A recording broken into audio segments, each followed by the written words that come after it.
right, we're live this morning. Welcome to 5 Minutes More with Pastor. Today is July 1st, the first day of July, and it's overcast, and it even sprinkled a little bit already this morning. A lot of things going on at the Lugo house today. Cassie has a doctor's appointment.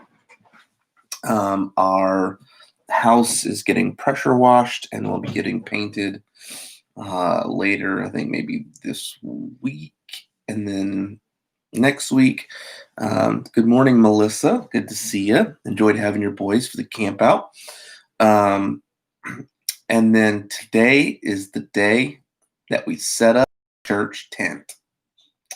So I'm going to go, once Cassie gets back from her doctor's appointment, I'm going to go over to the Claytons and I'm going to start assembling the roof. There's a lot of small pieces to assembling the roof. So I'm going to assemble the roof today.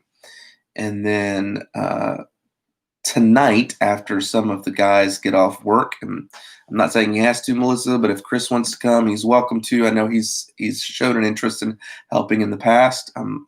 But tonight, I think it's 6:30. A bunch of guys are going to come together to finish it out. Put the legs on, lift it up, put the legs on the walls and all that kind of stuff. And so I'm going to be doing the kind of the nitty gritty of all the bunch of little pieces and that are a part of the roof assembly, and that can be done. No worries, Melissa. I completely understand, and so that's not a problem at all. But just thought I'd throw it out there because I knew he'd shown interest in it before. But that's going on today too, so excited about that. And I'm trying to think. I feel like I'm missing something, but I can't remember what it is. This weekend's 4th of July, and so I hope you get to celebrate that. My boys have been asking about getting fireworks, and so we'll probably do that at some point. Maybe enjoy some ice cream, some watermelon, hot dogs, hamburgers, whatever it is you do, and celebrate year 244 of America. And so hope you get to enjoy that. But I want to share just really quickly with you a thought from Psalm 60. Psalm 60, at the very end of the Psalm, David says this in verses 11 through 12. He says, "Give us help from trouble, for vain is the help of man. Through God we shall do valiantly, for he it is that shall tread down our enemies." In the midst of David's battle, he was clearly focusing on God's help and comfort from God alone, and relief from God alone, and salvation from God alone. That this psalm instructs us basically to do the exact same thing when we find ourselves in difficulties. We need to remind ourselves and to resist the temptation towards dependency on man, including myself, instead of God. I was just watching a news clip just the other day.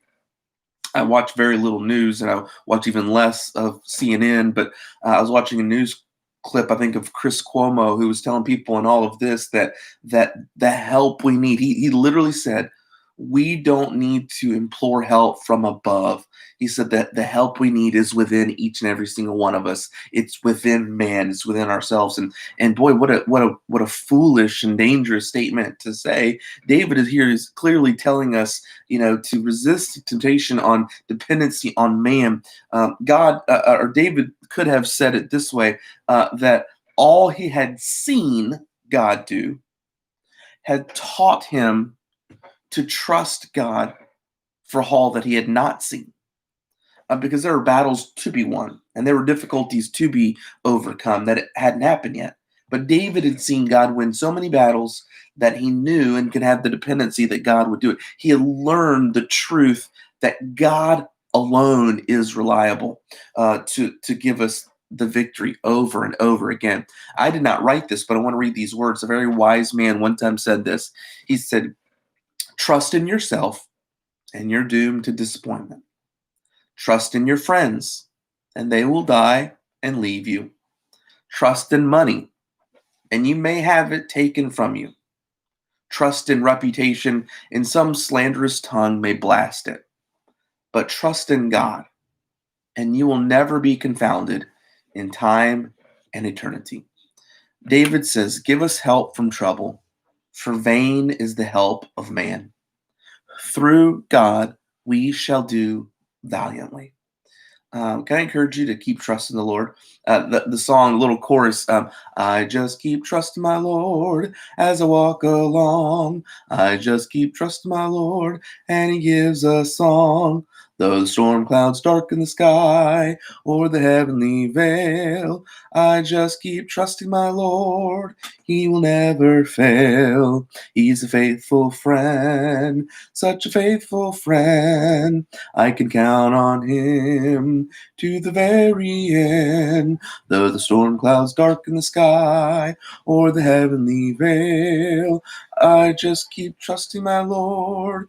He will never fail. I don't think David had that song in his day and age, but maybe he would have sung it over and over and over again to himself. As a matter of fact, that's really what the Psalms are. You may say, Pastor, the message of these Psalms seems to be kind of repeating itself over and over again. And the truth is, some of that is true. The message is trust the Lord.